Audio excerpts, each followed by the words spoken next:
Is that what's happening in these gay clubs? Are people just like licking your face? Because I'm a germaphobe and I don't care how fine you are. If you walk up to me in the club and lick my face, we fighting.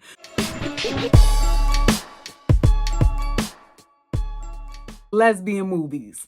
You know you want to watch them. What up, y'all? It's your girl, Brooklyn Jones. Welcome to my new podcast. It's called GurlCrush.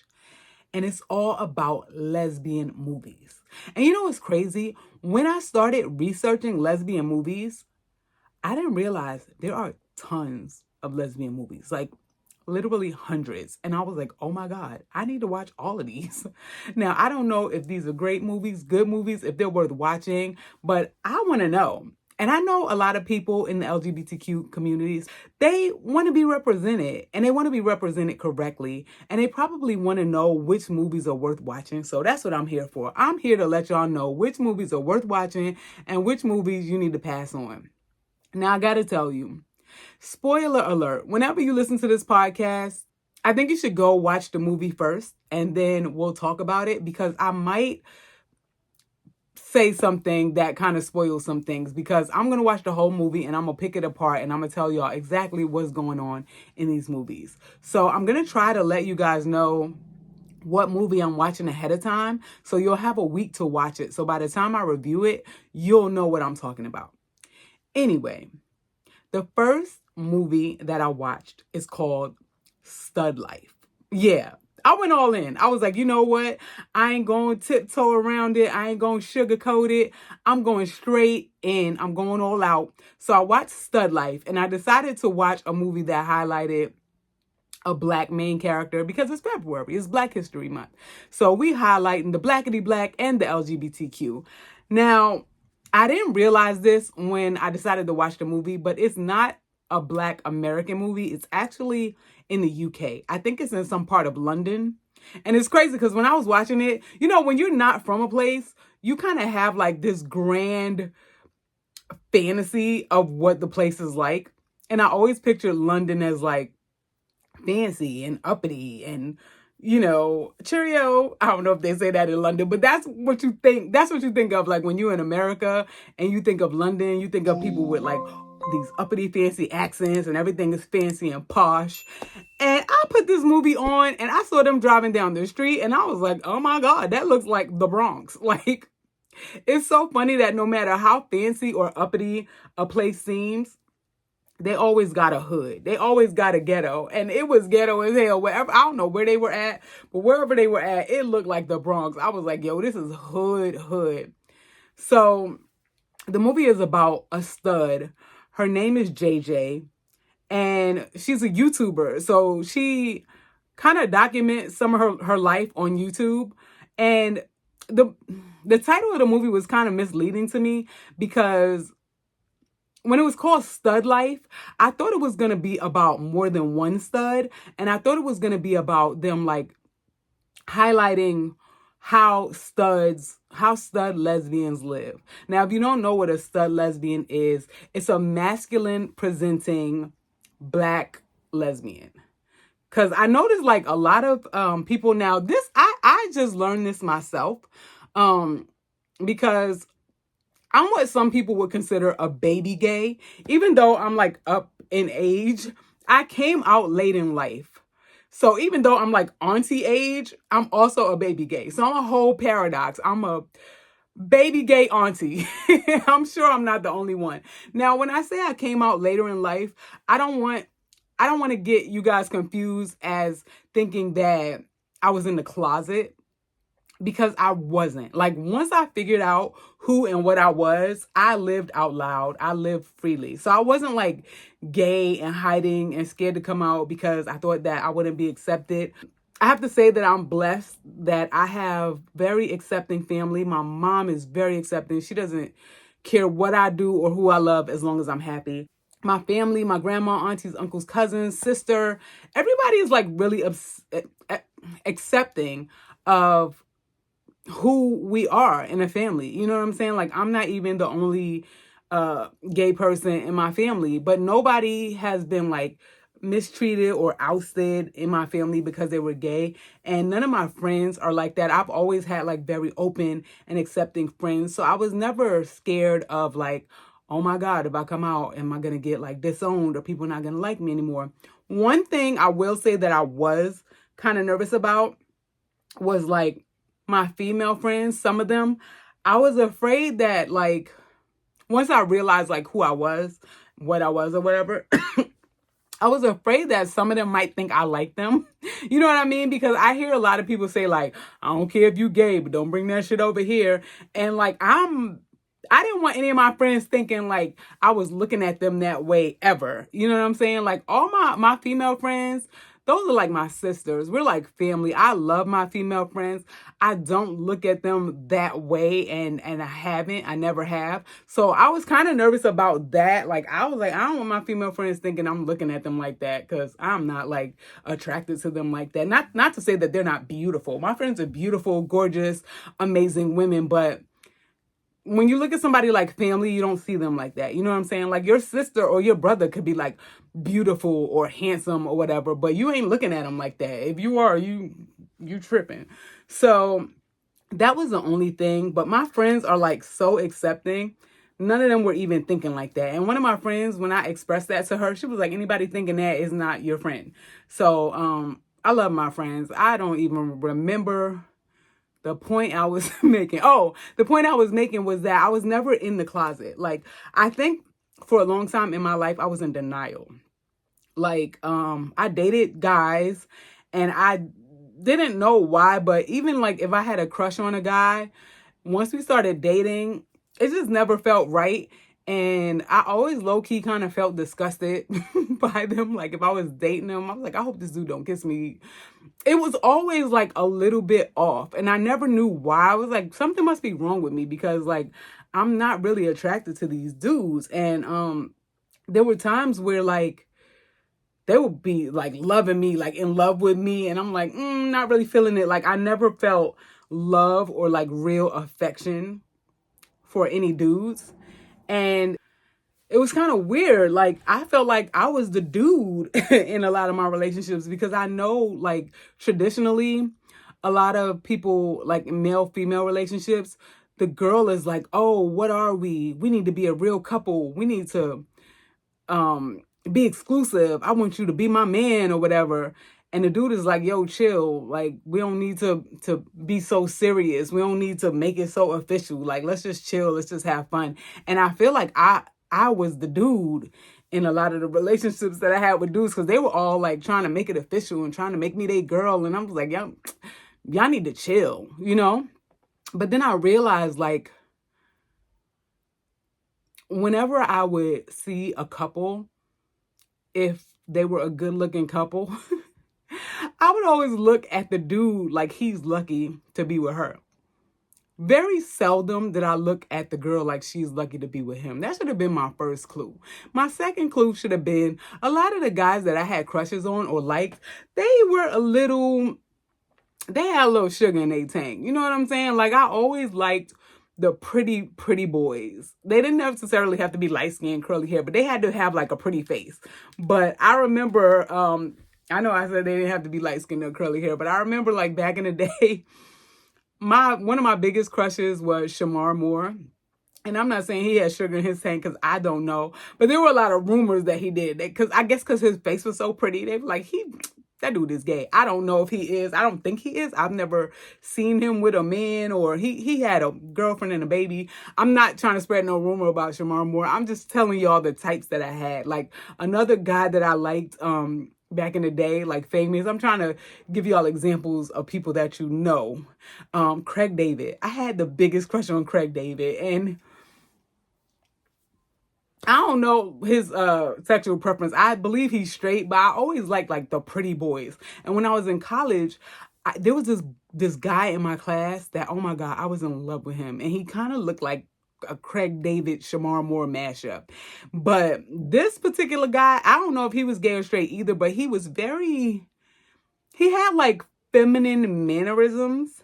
And I think that, I don't know if he was in the closet or if he was in denial like me, but he had very feminine mannerisms, and me and him became good friends, and we used to hang out and stuff, and I had the biggest crush on him, and I thought he liked me too because he was hanging around me all the time. We were like hanging out, and I remember one time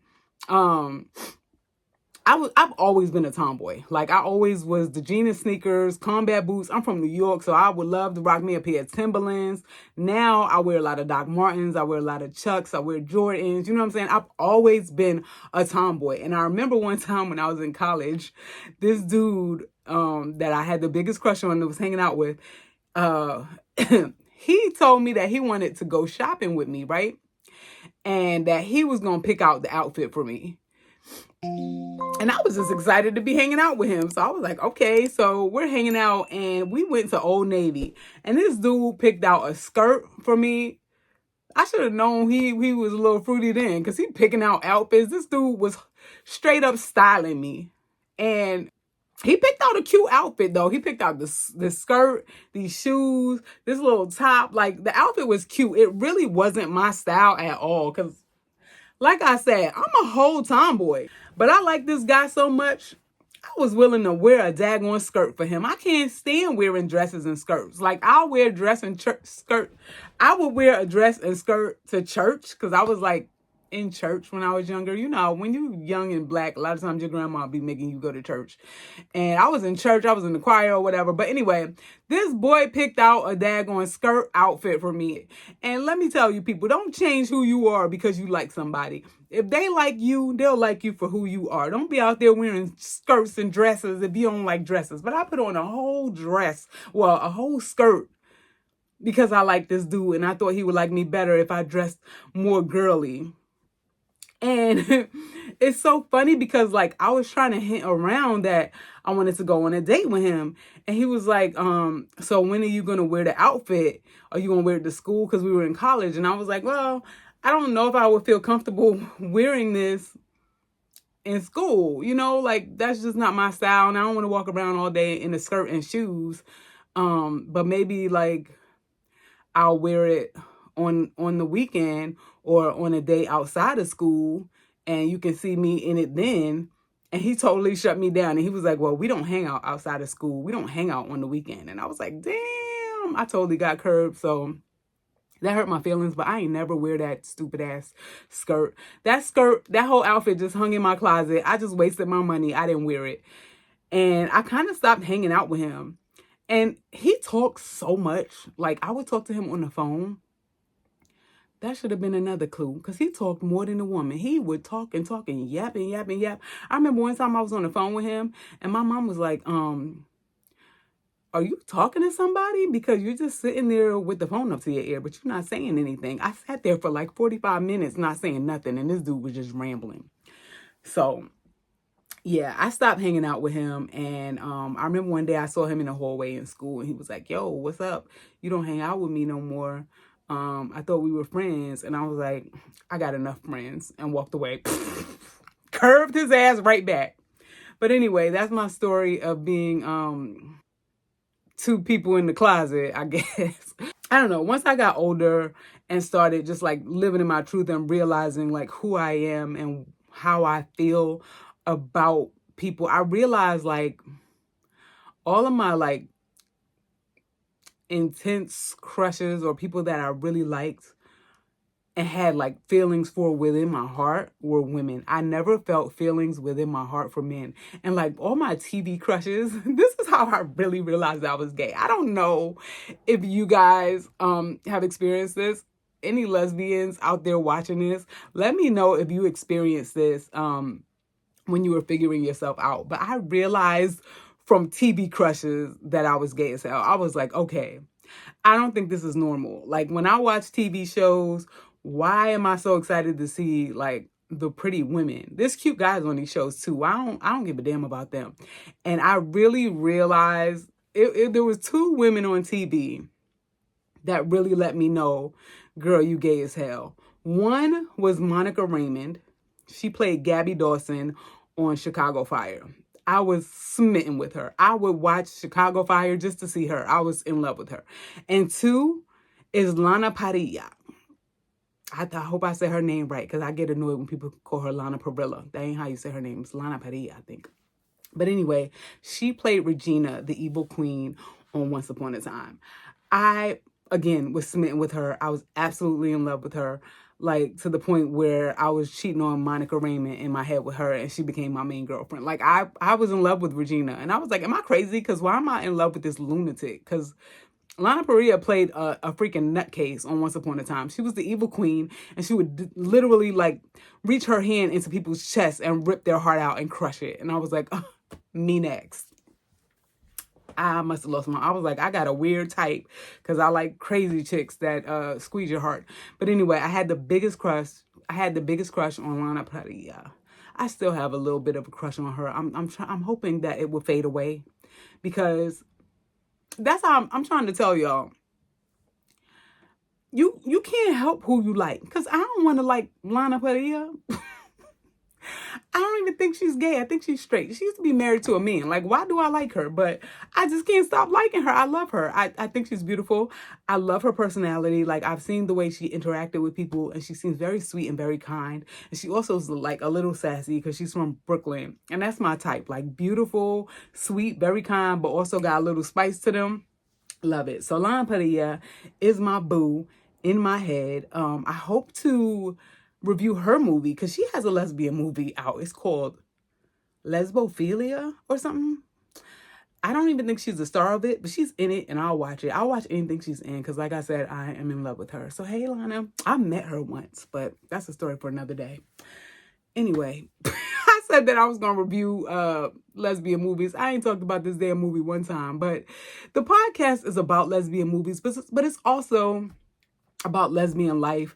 I'm going to like pick apart stuff that happens in the movies and see like if this is real. Do lesbians really do this stuff? Because as a baby gay, I don't know. I don't really know lesbian life and the world of lesbians. To everybody watching this on YouTube, my nails are not dirty. I dyed my hair black yesterday, and I accidentally dyed my fingers. So okay, I just did some gay shit with my fingers, but I didn't mean to do that. But this finger and this finger are dyed black. That's not dirt. Anyway. So yeah, I'm going to talk about like the movies, but also I'm learning as a baby gay. I don't know all the stuff that gay people do. And I'm not talking about like in the bedroom. I'm just talking about in general. Because like in this movie, there was a part like in the beginning where the girl JJ and her homeboy were out at a club. Now, JJ is a stud lesbian. Her homeboy she's a black, well, that's what a stud lesbian is, a black lesbian who presents masculine. A lot of people use the term stud to describe a masculine lesbian, but I learned in gayology, which is just me learning random gay shit from gay people that been gay longer than me, that a stud has to be black. It's a black term. Like a lot of people don't know this. So they'll be like white, and they'll be like a white masculine presenting lesbian, and they'd be like, I'm a stud. And I found out like, no, you're not. If you're not black, you're not a stud. That's a term for black people. But anyway, so JJ is a stud lesbian, and her homeboy is a feminine white gay dude. But they're like the best of friends. And I can relate to that because I have a feminine gay dude that I'm very close friends with. So I ain't no stud though. I'm not saying that I'm a stud, but I can relate to like as a lesbian having a flamboyantly gay male friend, because they're just like almost like women, and you just, I don't know, it's something endearing about them, and they're fun to hang out with. And I have more than one gay, femininely gay male friend. I have masculine gay male friends too, but I'm actually closer to the feminine ones. I think it's just that I resonate with feminine energy. I love feminine energy. I'm very close to all my straight female friends, and I'm very close to my male gay friends, like the girly ones. I'm closer with them than any of my straight male friends or my masculine presenting gay male friends. So this girl is like in the club with her flamboyantly gay homeboy. They're like best friends, and they're in the club just out in the open, like popping pills and snorting cocaine. And I'm like, is this just like what these two particular people do, or is this the lifestyle? Because I'm not a typical gay person or lesbian person. Like I'm very much an introvert. I'm not a partier, so I don't be at parties and at the club. Maybe that's why I'm single, because I don't be outside like that. Like, I'm a comedian, so I'll be outside to do my comedy shows. If I'm doing some kind of gig, or like if I'm booked on a commercial or something, I'll be outside, or I'll be outside hanging out with my friends, like going to lunch or dinner. I love a good game night or whatever, but I'm not into the club, so I don't be at the club. And a lot of people are like, oh, that's probably because you're older. When you were younger, you probably liked the club. I ain't never liked the club. Even when I was young, I didn't like clubs. I didn't like them. They were just loud and drunk and just extra. And I'm an introvert, and I just like chill environments. So when I was watching it, I'm like, is that what happens at the clubs? Like, was that just their personalities, or like on the gay scene when y'all are out at the clubs and stuff, is everybody just like popping pills and snorting cocaine? Because I was like, is this what's happening out there? Is this what y'all doing? And then they were like high, dancing on the dance floor. And then she caught the eye of some like feminine lesbian, and they were like flirting. And next thing you know, the girl, the lesbian, the feminine girl was dancing with another stud. She totally cut that stud off, left them on the dance floor, and came to talk to JJ. And she licks her face. And I'm like, is that what's happening in these gay clubs? Are people just like licking your face? Because I'm a germaphobe, and I don't care how fine you are. If you walk up to me in the club and lick my face, we fighting. Don't put your spit on me. Like, I'm a person that don't even like people kissing me that I'm not like in a relationship with. Don't put your lips on me. Because like, even when I'm hanging out with my friends, if I run into another friend, I'm like, yeah, what happened? We give each other a hug and they kiss me on the cheek. I'm absolutely disgusted. I don't always show it because I don't want to offend nobody. I don't want to be like, ew, why would you kiss me? But in my mind, I'm like, why would they put their lips on me? When people kiss you, they leave like a little spit trail. Like, don't kiss me. So I was shook when that girl just walked up to the other girl and licked her face. Like, is that supposed to be sexy? Because that's not sexy to me. Don't ever lick my face. I'm like, am I like not lesbianing right? Am I lesbianing incorrectly? Because I don't be in the club getting drunk, snorting coke, popping pills, and licking people's faces. Is that what I'm supposed to be doing? I'm thinking no, because like, I was about to say like none of my friends be doing that, but I don't know what my friends be doing, because people are different. People give you different versions of themselves. People give different people different versions of themselves. You know what I'm saying? Like, I'm not saying that's being fake, but everybody has more than one version of themselves. You know what I'm saying? Like, when you're hanging out with your grandma, you're a totally different person than when you're hanging out with your school friends. When you're hanging out with your mom, you're a totally different person than when you're even hanging out with your cousins. Like, you have different versions of yourself. So my friends, they know I'm kind of a prude. I don't really drink. I might have like a glass of wine, a beer, or a wine cooler, but I don't drink hard liquor. I don't smoke weed.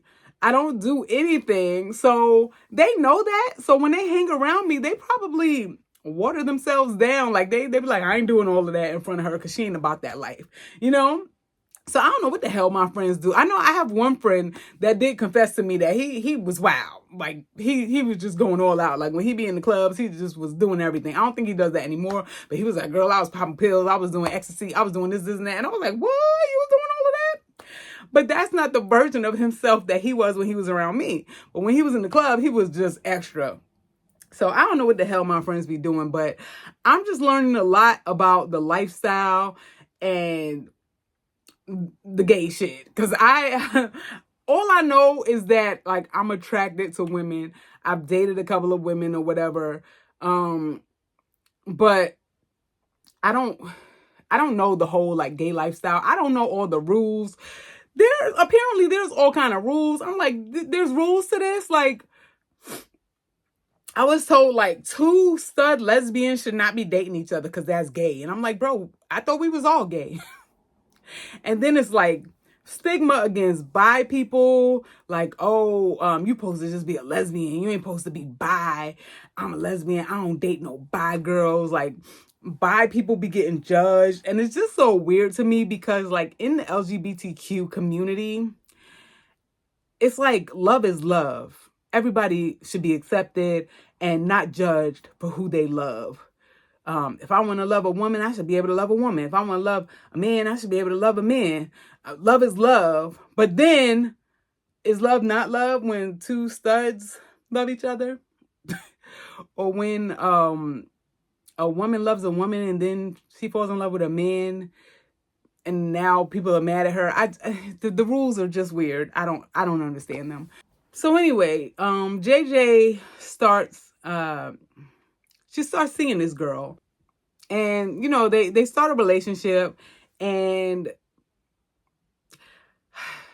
I don't even know how to call it a relationship because the way that they started dating, the girl texted her and told her to meet her at the park, and they went to the park and they sat there together, really awkward. Like they seemed nervous around each other, like they were didn't know what to say to each other, didn't really know how to interact. And JJ was like, is this even a date? And she was like, oh, hell yeah, this is a date. And she put her arm around her.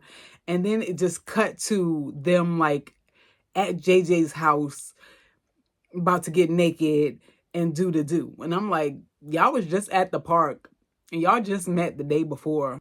And now y'all doing it in the house. Is that what people do? Because, like, I'm a type of person that I don't want to, like, be intimate with anybody until I get to know them a little better. I ain't going to meet somebody yesterday and be doing it with them today. I'm not being judgmental at all. I'm asking a real question. Like, is that normal in the lesbian world? Because I know there's a term, Uhaul Lesbians, where, like, lesbians meet today and they fall in love tomorrow and they move in together the next day. But, like, the way they were in that movie, it went from like 0 to 100. They like met at the club, hung out at the park, did the do, and now they're a couple and they're together.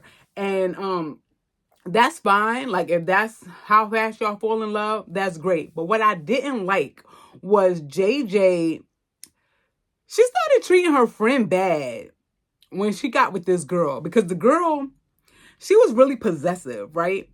So she was like, JJ was like all enthralled in this new girl. Like she was all about this girl to the point where she started neglecting her homeboy, who is like her best friend. They're like tight, like practically like family. And she was supposed to go to like, she was supposed to go to brunch or lunch with this guy, and she forgot. So he showed up at her house and she's like in her underwear, and he's like, yo, why you not dressed? And she's like, dressed for what? And he's like, well, we're supposed to go to lunch. And she's like, oh crap, I forgot. And then the girlfriend was in the bed and JJ's like, okay, well, you know, let me get dressed. I'm gonna get dressed real quick and we'll all go to lunch. Me, you, and this new girl. The girl got an attitude.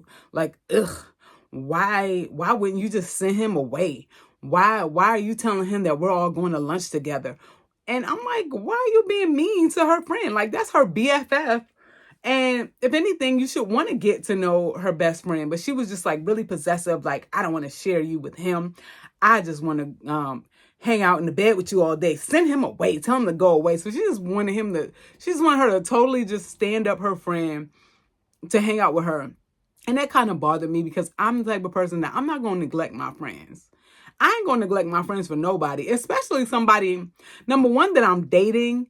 Number two, that I just started dating, because most relationships don't work out. I hate to say it, but they don't. Like, you're going to meet a lot of people and kiss a lot of frogs before you find the one that you're going to stick with, if you ever find the one. So if you're going to abandon your friend for somebody that you're dating, that's whack, because that's the same friend whose shoulder you're going to be crying on when y'all break up. So don't be abandoning your friend for your boo. Like, it's understandable that when you're in a new relationship, you're really excited, so you kind of neglect your friends a little bit. But don't be a dick. Like, don't treat your friends like absolute crap. So anyway, like, once the girl got mad, that they were going to hang out, she kind of just like blew off her friend, and he got mad. He was like, yo, like, how you going to blow me off? And instead of being like, yo, I'm sorry, I shouldn't have been that way, she actually like got mad at him and picked a fight with him, and she acted like it was his fault that she was blowing him off. And I was like, yo, that is crazy that she would treat her friend like that. And the girl was like, the new girlfriend was just like really snotty, and I didn't like her. I was like, I don't like her. I don't like the way she's treating this friend. Like, if my friend treated me like that, I would never speak to them again. You not only abandon me for your new boo, which is understandable, you're going to do that, but then you're going to treat me like dirt, send me away, pick a fight with me, pick your little raggedy girlfriend over me, and think that I'm still going to be there later. Like, when y'all break up and you're distraught because that girl did you dirty or you did her dirty, don't call me, because I ain't never speaking to you again. I'm a friend that won't ever speak to you again. Like, if you do me some kind of way that really hurts me and I feel like you had no accountability, don't ever talk to me again. And it's crazy because like later on in the movie, they kind of made up. But the way they made up, I didn't like it, because the friend apologized. And I'm like, well, what the hell is he apologizing for? He didn't do anything, but he just loved her so much and wanted to be in her life so much that he was willing to take the L and just apologize for some shit he didn't even do. He just wanted to be back in her life. And she never really apologized. She kind of like, oh, I forgive you. I'm like, forgive him for what? You need to be the one apologizing. I don't like people who like do you wrong and don't take accountability and don't know how to apologize. Like, you're going to apologize to me or don't ever talk to me again. And the homeboy, I think the girl didn't like the guy because he saw through her bullshit and he was like, I don't really like her for you. I don't like her. I don't think she's the one for you. And he's like, as a friend, you told me to tell you if you're ever with someone that is not right for you. And I'm telling you that she's not right for you. And instead of her like JJ listening, like, you know what? I'll take that into consideration. She got mad and picked the whole fight with him. So that's why they stopped speaking for a while. So anyway, JJ and this girl are like all deeply in love or whatever. Probably only been together for a week, but they're like madly in love, in the bed together every day, just having them a good old time. And at one point, JJ asked, so are you ever going to tell me what you do for a living? And the girl is like, why? Why does it matter? Why does it matter what I do for a living? Why do you care what I do for a living? And I was like, oh, she does some shady mess. If she don't want to just tell her what she does for a living, she must do something shady. So I already knew. I was like, you know what? This girl's probably like a call girl or a hooker or something like that. Because why she don't want to tell JJ what she does for a living? So finally the girl caves. And she's like, because JJ's like, oh, don't worry. I don't care what you do. I love you. I don't care what you do. We locked in. We together. No matter what you do, I'm not going to judge. She's like, you promise you're not going to judge me for what I do for a living? JJ's like, nah, we locked in. So the girl's like, go to my room and look under my bed. There's a bag. Get the bag. So she gets the bag. She opens it up. And in the bag is a blindfold, a rope, and a knife. I'm like, what the hell? Is she a serial killer? Like, why is there serial killer equipment in the bag? So the girl is like, you know what I like. Tie me up. So she ties the girl up and blindfolds her. And she's like, telling her to like run the knife across her body and slap her around. Like, this girl gets turned on by being slapped around and stuff. Like, she's into S&M. So she's like a dominatrix, but she's also a submissive. It depends on like what the people want to do. So JJ realizes that this girl does this for money. So she's a dominatrix and or a submissive, depending on like whatever fantasy the guys who hire her want. So JJ freaks out because she's like, yo, you doing this with dudes? Like, you sleeping with dudes? And she's like distraught. She's really upset. And the girl's like, no, it's just work. I don't feel nothing for these dudes. I just do it for work. And JJ's like, I don't give a fuck. Like, you are letting these dudes in your body and then coming to me, like, I can't get with that. And she's like, no, but you told me that you would never judge me. And she's like, nah, that was before I knew what you really do. I can't rock with this. So JJ like freaks out. She runs off. She leaves the girl on the floor like screaming and crying. It's just chaos. This movie also touches on violence in the gay community, like the gay bashing, because there were these like thugs that hung out outside, and they would always see JJ, and JJ was like very masculine presented. She wore a baseball cap, jacket, boots, she looked like a boy, but they knew she was a girl. And at one point they caught her outside and they beat her up, which was like crazy and sad. And the messed up part was like her friend was there for her, and then the girl came over like and kind of pushed the friend to the side, like, we don't need you here anymore because I'm here. I'm her girl, so I'll take care of her. I don't like that. Let her friend tend to her because you just got here. Like, don't be coming your new ass in the middle of a friendship that's been lasting for years and then just acting like this friend is not relevant. Like, this friend was just like a placeholder until you got here. And now we don't need you anymore. Oh, that girl just irritated my soul. But anyway, she was like, oh, we need to call the cops.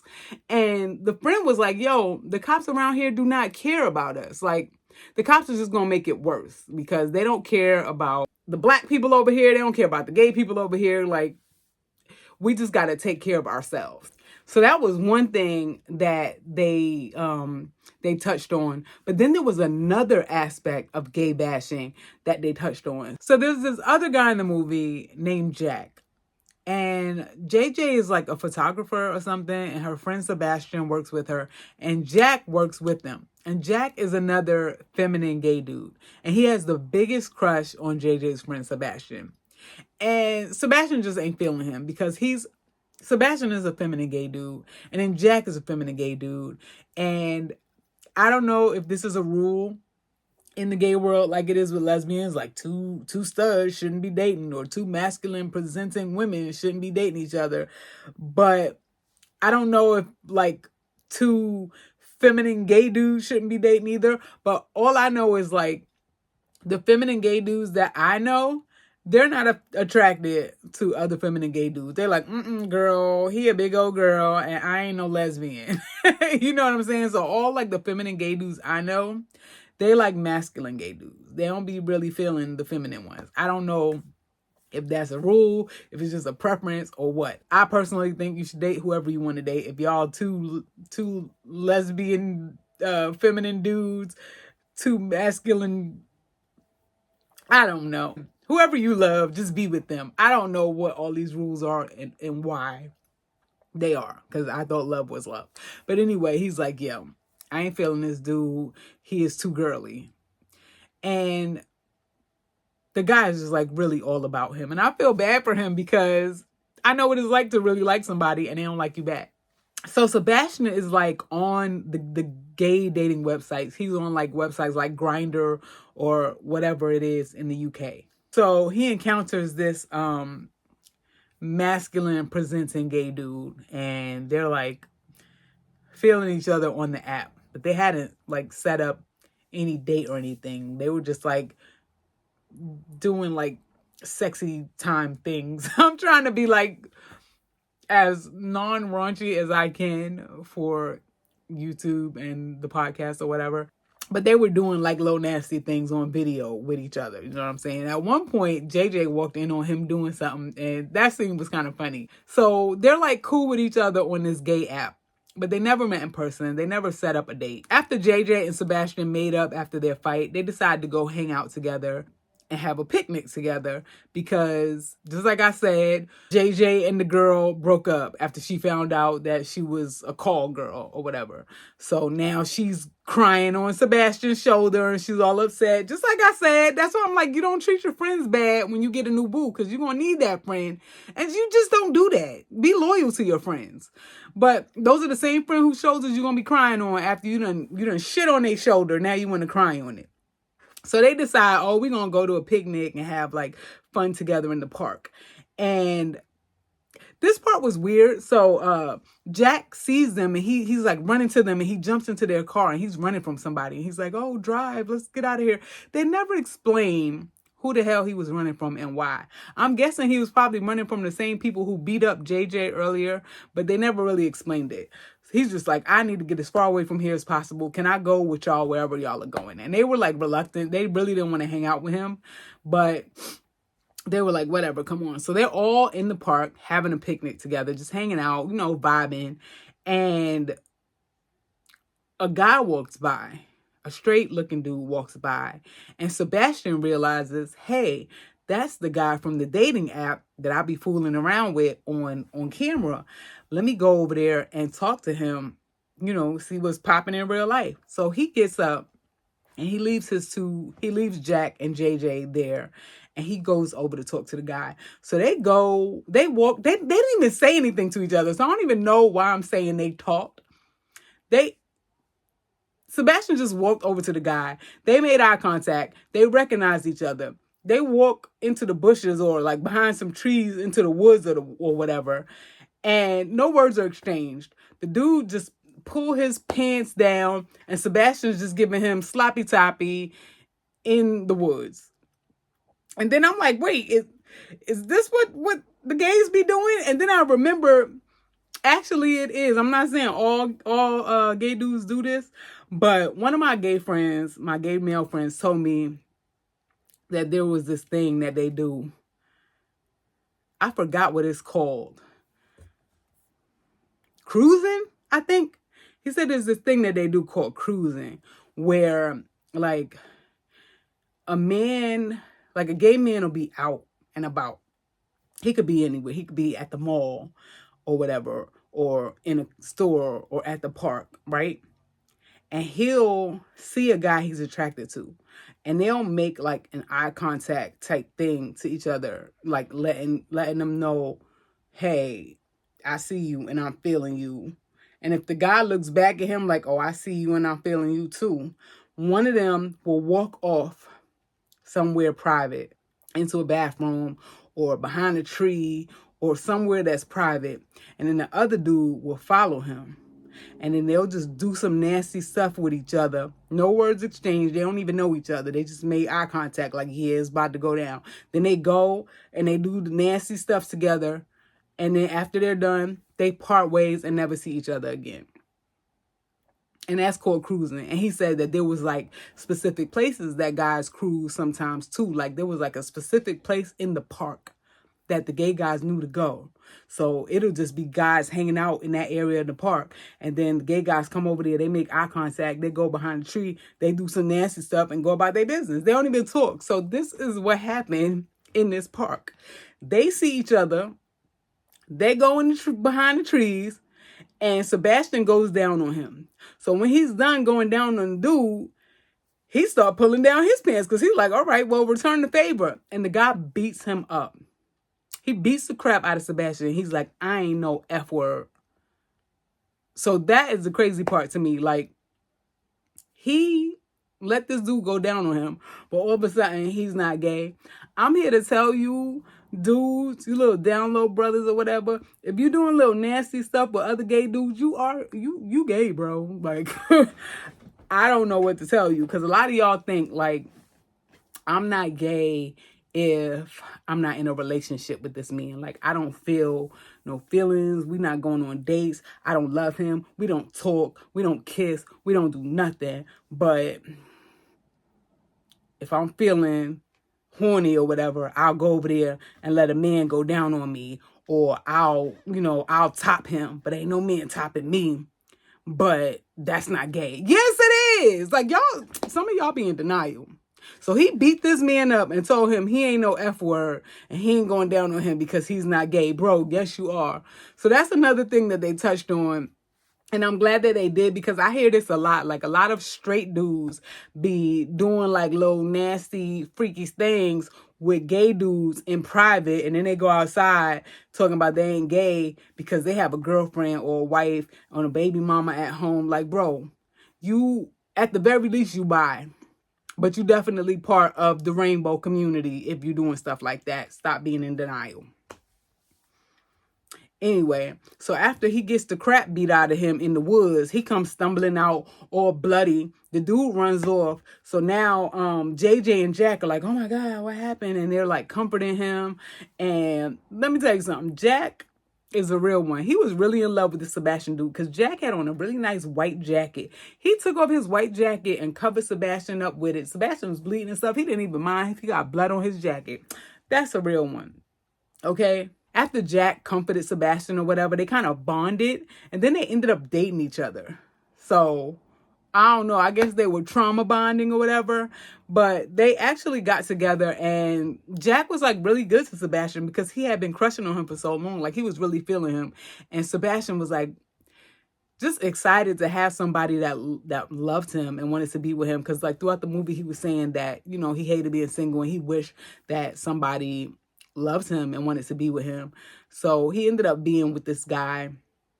And I don't know what that says about him. Like, did he really genuinely love Jack and want to be with him?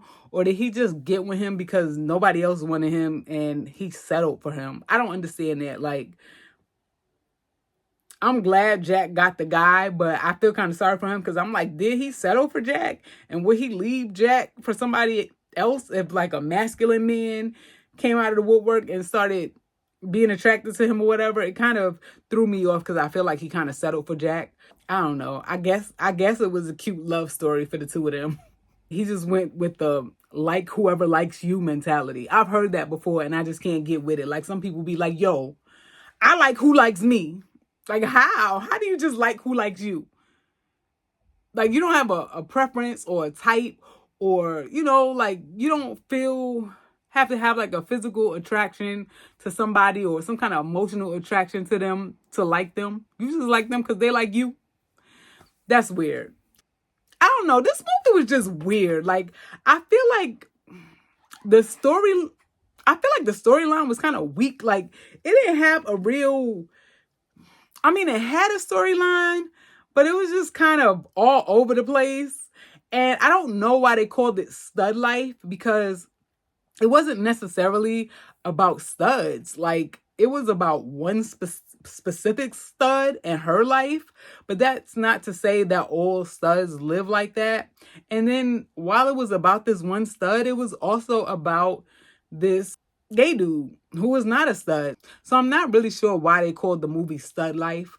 It touched on a lot of topics. If anything, it should have just been called Gay Life or Rainbow Life. I don't know, but it wasn't just about studs and the things that studs go through, which is what I thought it was going to be about. I thought it was going to show like different studs and different types of relationships. Now, I think Stud Life should have been like a movie about a group of studs and one stud dating a stud, another stud dating a film.